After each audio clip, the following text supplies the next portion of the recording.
The laughter started before I even turned off the engine. I just pulled up to my son's house, the same house he likes to remind people he worked so hard. When I saw them gathered in the driveway, neighbors, a couple from down the street, his wife holding a glass of white wine, my grandson chasing a soccer ball across the lawn, and then my truck made that familiar low rumble as I shifted it into park. It's a 1998 Ford F-150, forest green. The paint's faded along the hood, and the driver's door creaks when you open it. But the engine is clean. I keep it that way. Before my boots hit the pavement, I heard him. "Dad, you're still driving that thing?" he called out, loud enough for everyone to hear. He laughed, shaking his head. "Man, we've got to get you into this century." A few of the neighbors chuckled politely. I smiled. Closed the door gently. The metal gave its usual tired click. "It runs fine," I said. He walked toward me, clapped a hand on my shoulder like I was a stubborn old coworker. "Runs fine isn't the point. It looks rough. You know, people notice these things. People notice." I glanced around. The polished SUVs, the manicured hedges, the fresh coat of paint on his garage door. Then he said it. Casual, careless. Guess that's what happens when you don't plan for retirement. That one landed. Not because it was cruel, but because he believed it. There's something particular about being misunderstood by your own child. It doesn't feel sharp. It feels heavy. I looked at my truck, then back at him, my son, standing in the driveway of a house he was so proud of. He had no idea, and in less than an hour, neither would anyone else, but before I tell you what happened next, before the silence fell and the color drained from his face, you need to understand something. This truck wasn't an accident, and neither was that house. Let me explain how we got here.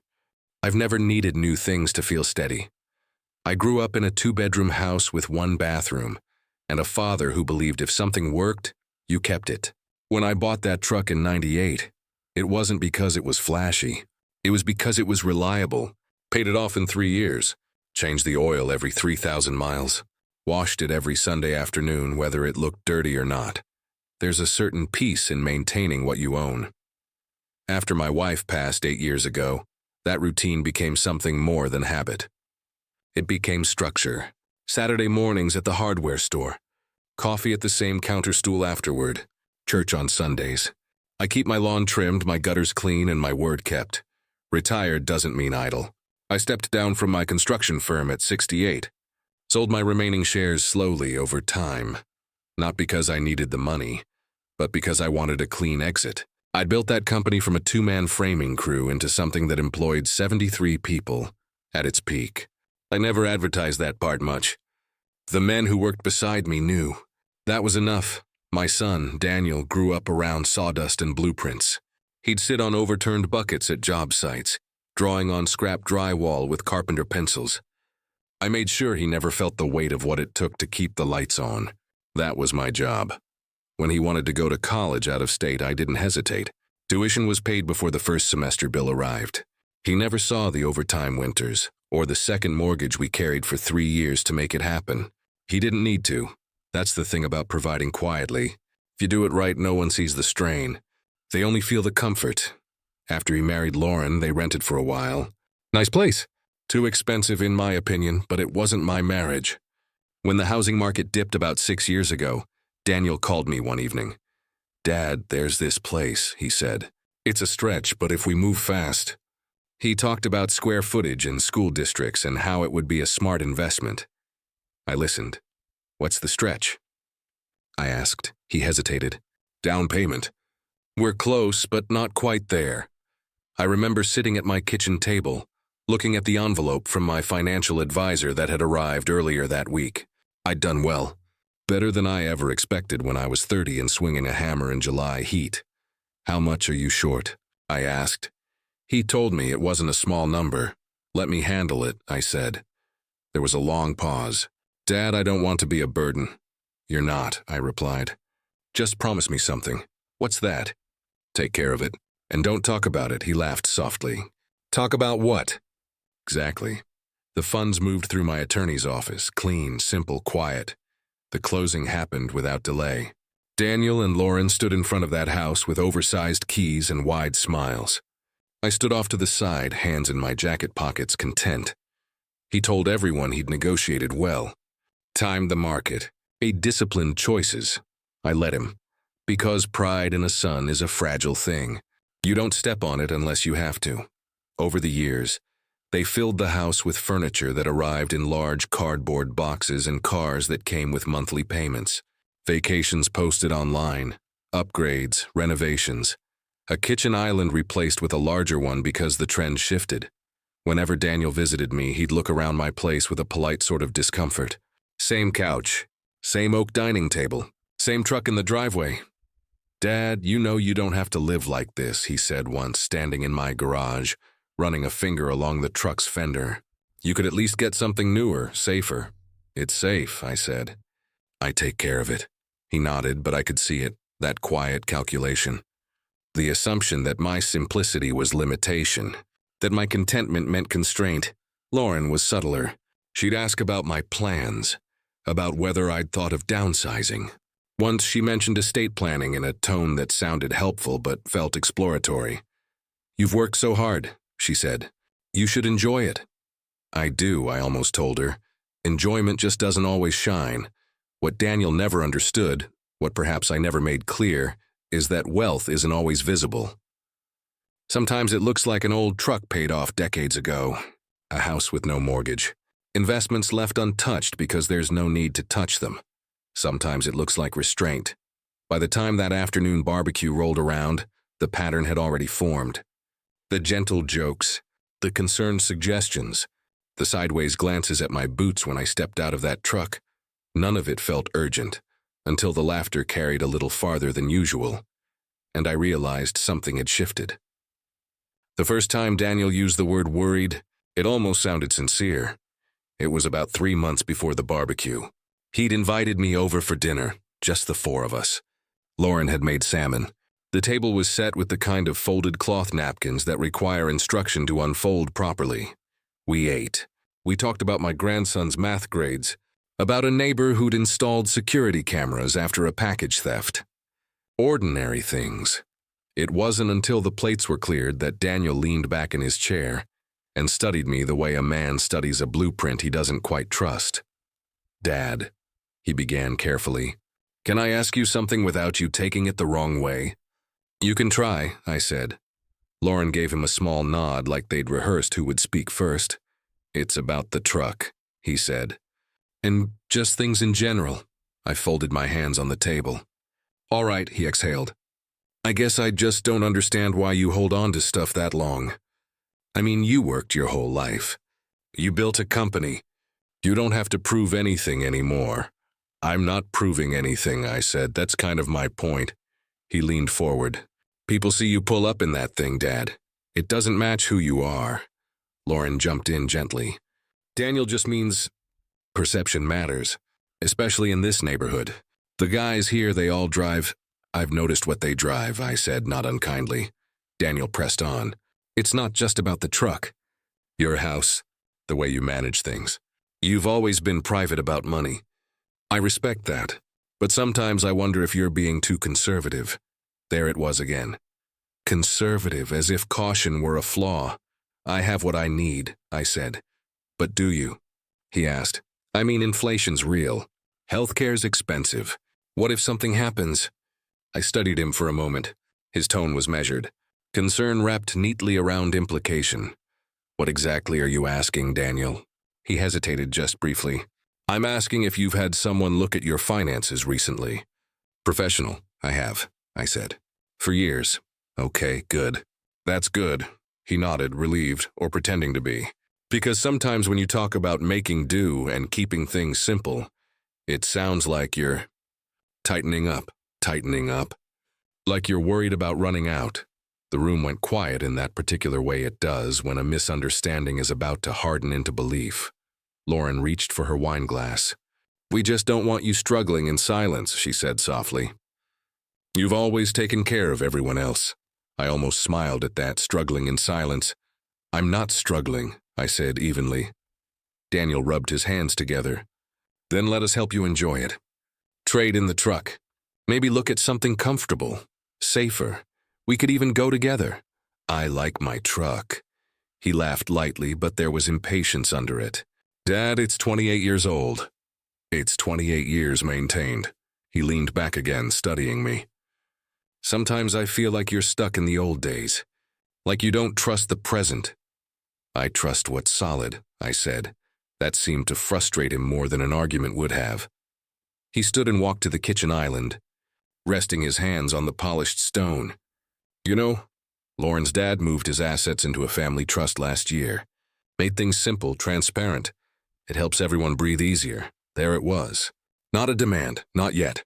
Just a suggestion placed gently on the table between us. I have arrangements, I said. With who? He asked. With people who handle such things. Why not loop me in? His voice sharpened just slightly. I'm your son. And I'm your father. The words hung there longer than I intended. Lauren stepped in quickly. No one's trying to take over. It's just about clarity, making sure nothing falls through the cracks. Nothing will, I said. Daniel's jaw tightened. It's not about control. I didn't say it was, but you're acting like it is.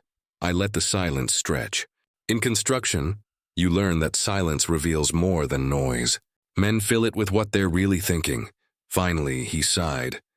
I just don't want to wake up one day and realize you've been scraping by because you were too proud to tell me.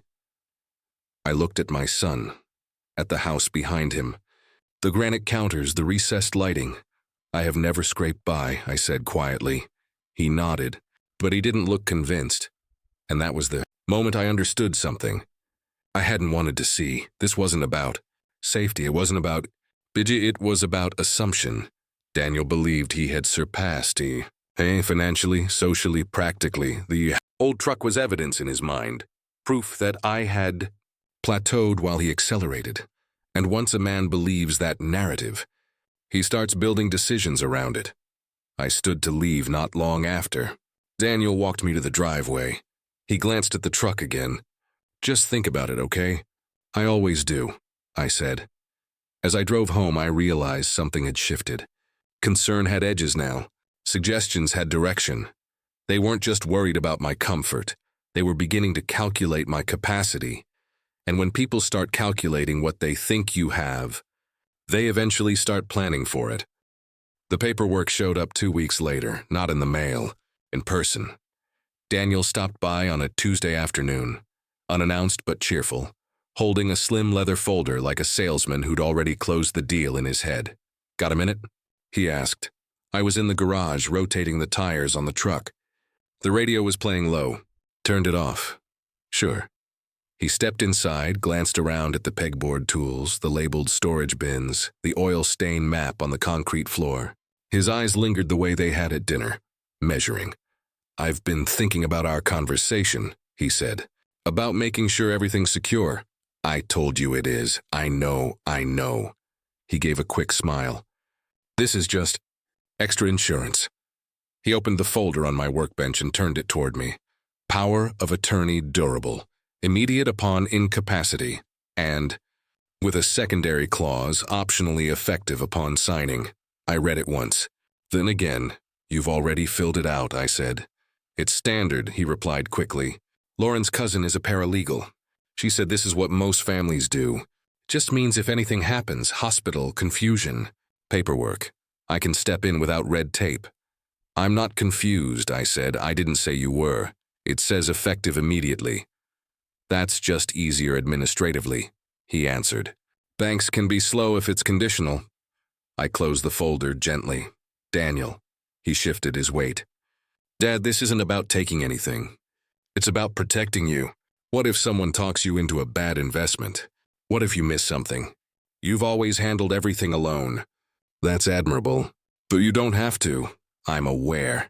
He exhaled, a hint of impatience slipping through. You don't share details. You won't tell me who manages your accounts. For all I know, you're sitting on depreciating assets because you don't want to adapt. And for all I know, I said calmly, you're underestimating me. That landed harder than I expected. He softened his tone. I'm not trying to insult you. I know. Then why does this feel like I'm pulling teeth? Because you believe I'm vulnerable, I thought. Instead, I asked, whose idea was this? He hesitated just long enough to answer the question. Mine, he said. Mostly. I leaned back against the workbench. What exactly are you worried about? He ran a hand through his hair. Okay, honestly, I don't know what you have.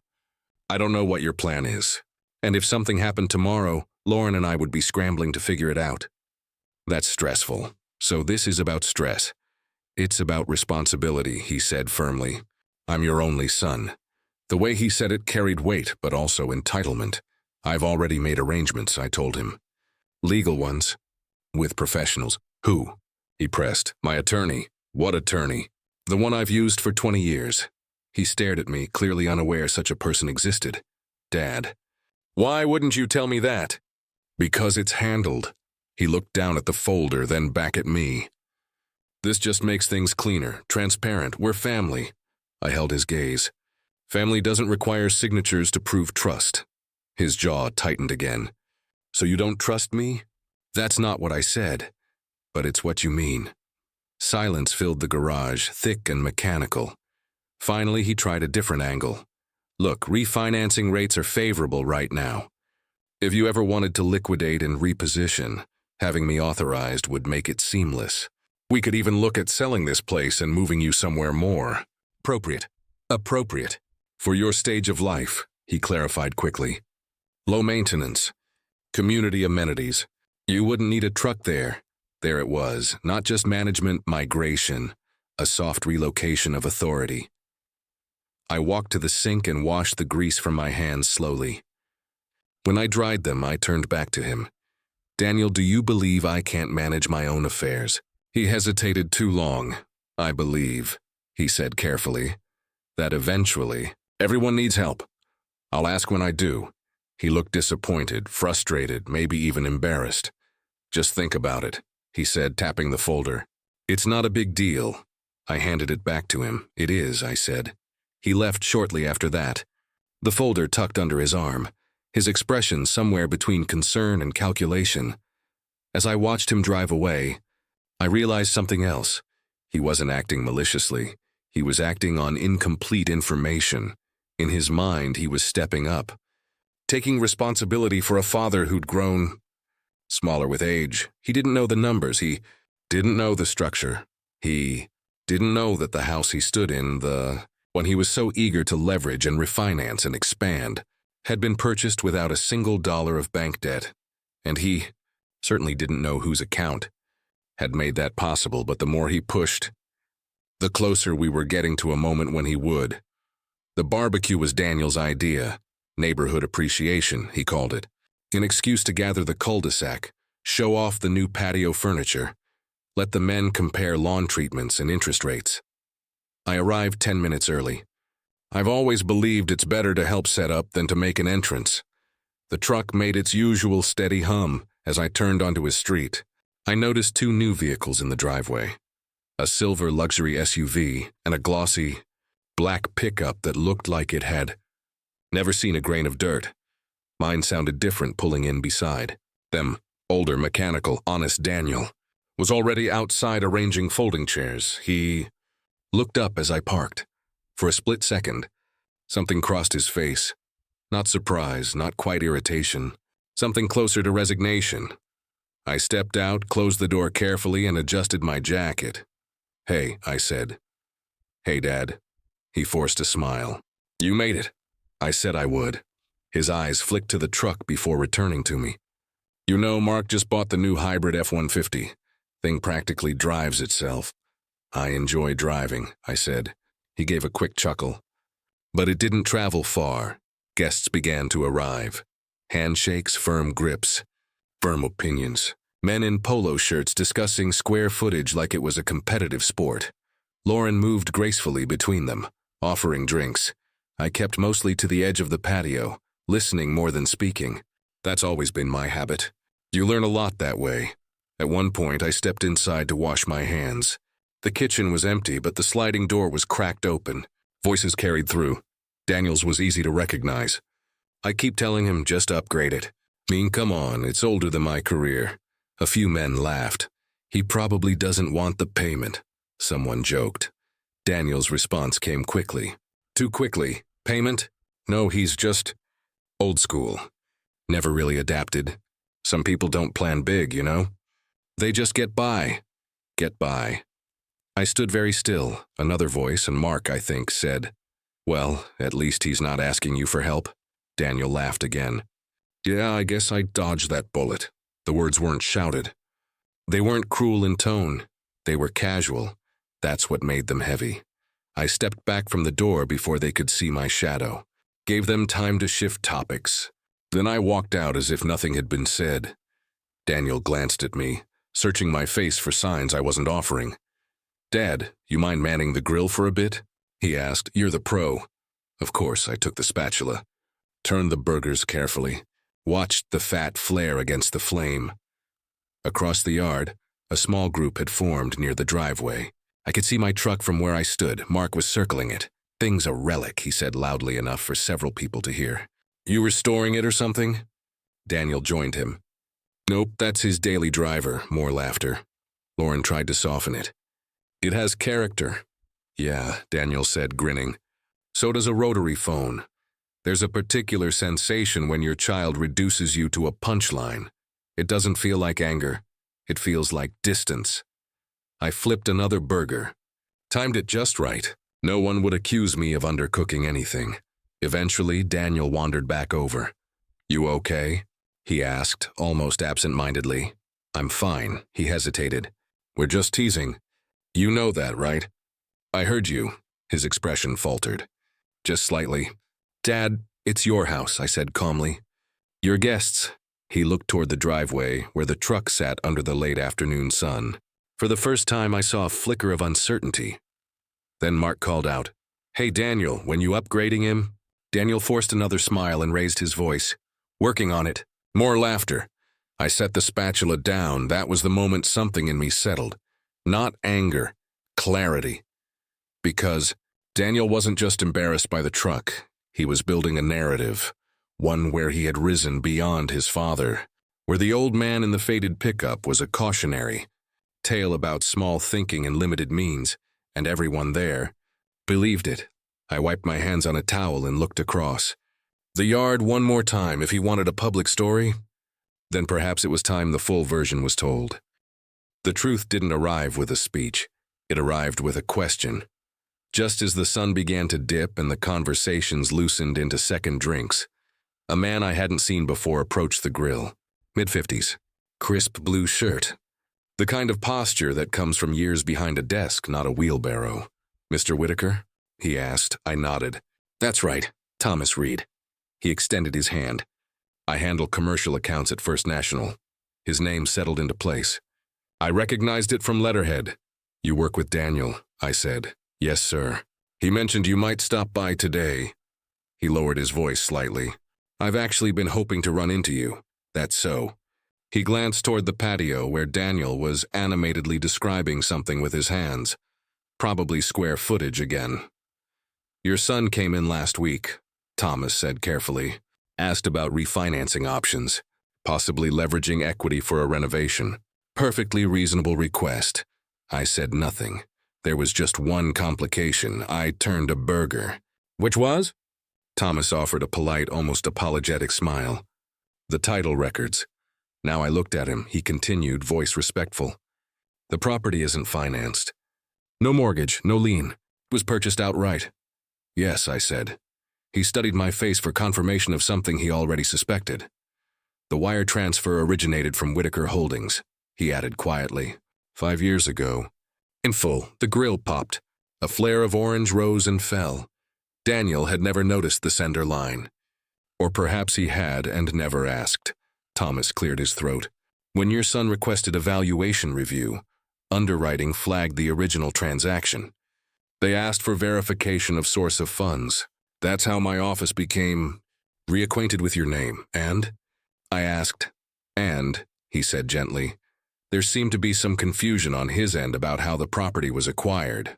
I almost smiled. Confusion. "Did you clarify it for him?" I asked. Thomas hesitated. I informed him that any refinancing discussion would require acknowledgement from the original funding entity, which is you. A small silence passed between us, filled only by the hiss of fat meeting flame. I told him, Thomas continued, that before proceeding, he might want to speak with the principal of Whitaker Holdings. And what did he say? He appeared surprised, that word again. Across the yard, Daniel threw his head back in laughter at something Mark had said. The sound carried easily. Thomas followed my gaze. For what it's worth, he said, your son speaks confidently. He presents himself as self-made. That's admirable. Confidence isn't the same as clarity, I replied. No, sir. We stood there a moment longer. Two men holding the same knowledge from different angles. Are you planning to refinance? Thomas asked cautiously. No. Then would you like me to close the inquiry? I considered the question. Not legally, personally, not yet, I said.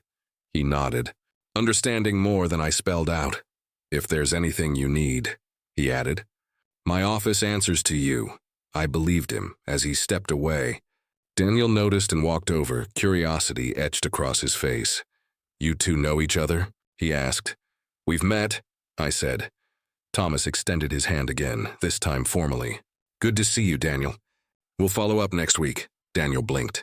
Follow up about what? Thomas looked to me briefly. About the house, I said. Daniel's smile thinned. Right, the house. Thomas gave a courteous nod and moved back toward the patio. Daniel watched him go, then turned to me. What was that about? He asked. Just paperwork, I said calmly. He studied my expression, trying to read something that wasn't there.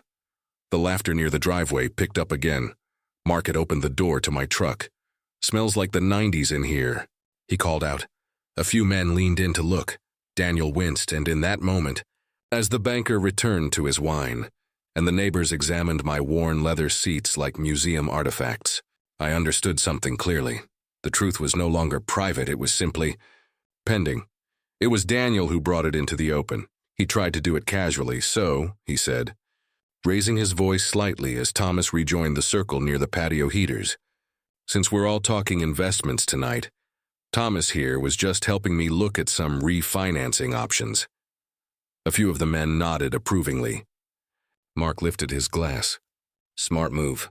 Rates won't stay friendly forever. Daniel smiled, reassured by the support. Exactly. We've built solid equity in this place. Figured it might be time to put it to work. I stood a few feet away, hands folded loosely in front of me. Thomas shifted his weight. Daniel continued. I mean, when you buy right and plan well, you create leverage. There it was again. The narrative. Mark gestured toward the house. You bought at the dip, right? That was good timing, Daniel nodded. Yeah. Took some discipline, but we made it happen. Thomas cleared his throat. The sound was soft, but it cut through the conversation. Technically, he said, voice measured, the acquisition structure here was somewhat unique. Daniel glanced at him, smile tightening. Unique how? Thomas looked at me for half a second. Not asking permission, just confirming alignment. I gave a small nod. Well, Thomas began, the property was purchased outright. There was no financing instrument recorded at closing. Mark frowned slightly. No mortgage. Correct. A ripple of mild surprise passed through the group. Daniel let out a short laugh. Right. Because we handled it strategically. Thomas remained steady. The full purchase amount was wired in a single transfer from Whitaker Holdings. Silence arrived in layers. Mark looked from Thomas to Daniel. Whitaker, like me, I said calmly. Every eye shifted. Daniel blinked.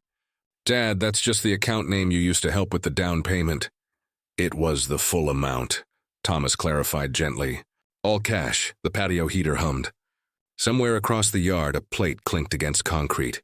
Daniel's face lost color in increments. That's not... He stopped himself. There must be some confusion. There isn't, Thomas said. The recorded deed lists no lender, no lion holder. The funding entity retains documented interest. Interest, Mark repeated. I spoke before Thomas had to. When Daniel called me about the house, I said evenly. He was short. Daniel's eyes snapped to mine. Dad, I told him I would handle it. I continued. And I did. Lauren stepped closer, her voice tight. We thought you covered the gap. I covered the purchase, I said. The words weren't loud. They didn't need to be. Mark let out a low whistle. You bought this place outright?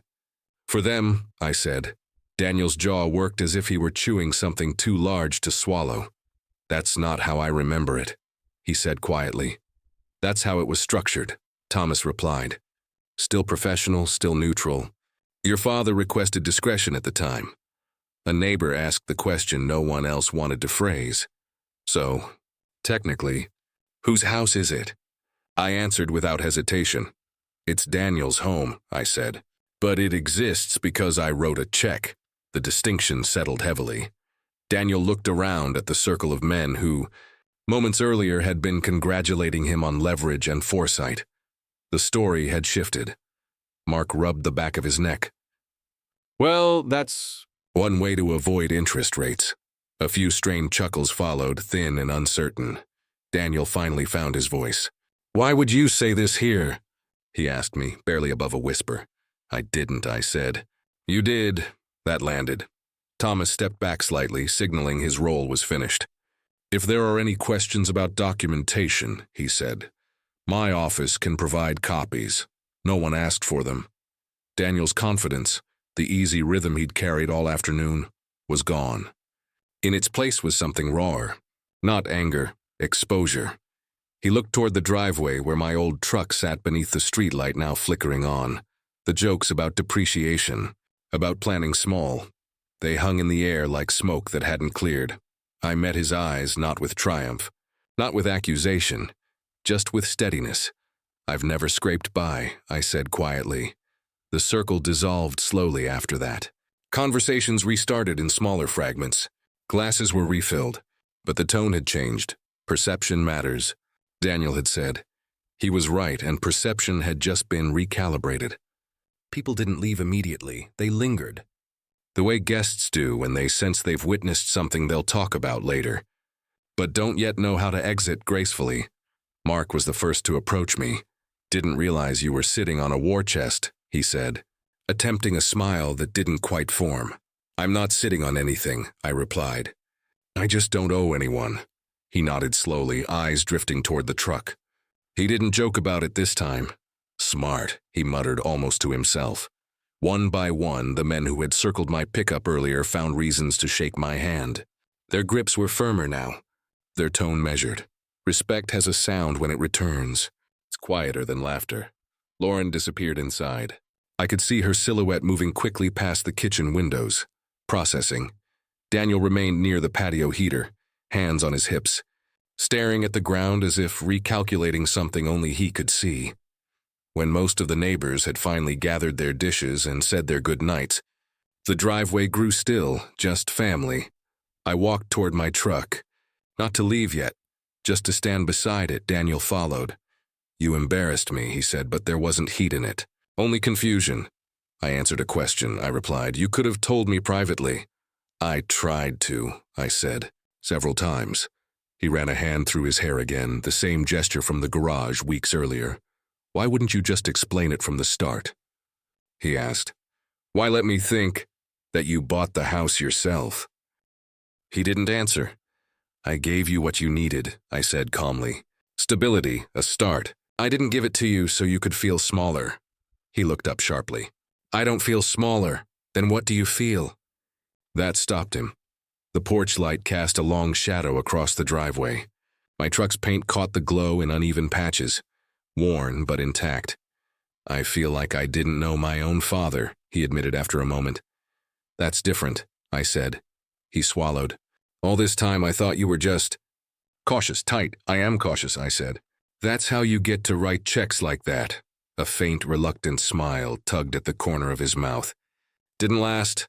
I told people I timed the market, he said quietly. You did, I replied. You called me at the right time. He let out a breath that almost sounded like a laugh but fell short. From inside the house, Lauren watched us through the glass. Not angry now, just thoughtful. Daniel glanced at the truck. You could buy 10 of the ones Mark drives. I could, I said. Why don't you? I rested a hand on the hood. The metal was still warm. Because I don't need 10 trucks, I said. I needed one son in a stable home. He looked at me then, really looked at me, without the filter of assumption. All those jokes, he said slowly. About you not planning. Not adapting. I heard them. I didn't think. He stopped, searching for the sentence. I didn't think it mattered. It didn't, I said. Until it did. The street was quiet now. No more audience. No more banker. More circle of approving nods. Just us. Daniel straightened slightly. The defensive edge had left his posture. I'm sorry, he said. Not rushed. Not forced, I nodded once. I know. He glanced again at the truck, then back at the house. So, what happens now? He asked. Nothing dramatic, I said. You live in your home. I drive my truck, and the refinancing? We'll review it properly, I said. With clarity. He absorbed that, clarity. For the first time in a long while, there was no calculation in his eyes, just recognition.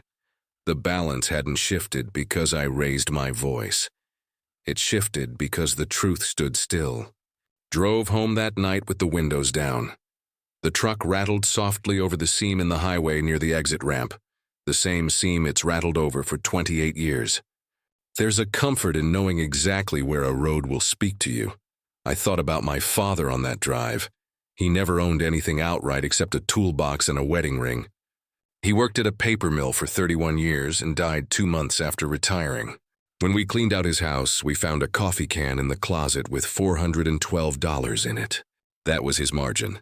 That was the entire buffer between his family and disaster. I remember holding that can and deciding something. My son would never have to live that close to the edge. I kept that. Promise. What I didn't count on was that keeping it silently would let him believe the edge never existed. Lauren called 3 days later. He hasn't been sleeping, she said. He'll adjust. He keeps saying he feels like a fraud. Her voice was careful. I told him that's not what you meant. It isn't. She was quiet a moment. Can I ask you something honestly? Go ahead. Why didn't you ever say anything? Even to me? I considered how to answer that in a way that wasn't a lecture. Because a gift that's mentioned twice stops being a gift, I said. It becomes a debt. She didn't respond right away. I wish we'd known you better, she said finally. You knew me, I said. You just didn't believe me. Daniel came by that Saturday. He didn't call ahead. He pulled into the driveway a little after 9, stepped out, and stood there for a moment looking at the garage door like he was deciding whether to knock or just walk in. He walked in. I was under the truck, changing the oil. Need a hand? He asked. Grabbed the drain pan. He did. He crouched down beside me on the concrete in clean khakis and didn't seem to care. We worked for a while without talking. He held the funnel. I loosened the plug. Old oil ran black into the pan, thick and slow. I used to do this with you, he said. You used to hand me wrenches and complain about the smell. He laughed. A real one this time. We finished the job. And I wiped my hands and leaned against the fender. I've been thinking about something you said, he told me. About needing one son in a stable home. I meant it, I know. He looked down at his hands, streaked now. The thing is, I've spent 6 years telling a story about myself. And I believed it. That's what gets me. I wasn't lying to those guys. I was lying to me. That happens, I said. Does it happen to you? I thought about it honestly. It did, I said. When I was your age, I thought I'd built the company alone. I hadn't. There was a supplier who carried me for 11 months without a payment in '91. A bank manager who took a chance on a man with no collateral. Your mother, who worked 2 jobs while I chased contracts that didn't come through. I paused. I forgot all of them for about a decade. Then I remembered. What made you remember? Watching someone else forget. He nodded slowly. Here's what I've come to believe about money, and I say this as a man who has had almost none, and then quite a lot. Money is not a scoreboard. It's a tool, and like any tool, its value is in what it builds, not in how it looks hanging on the wall. I've met men with 6 figures in monthly cash flow who couldn't sleep at night.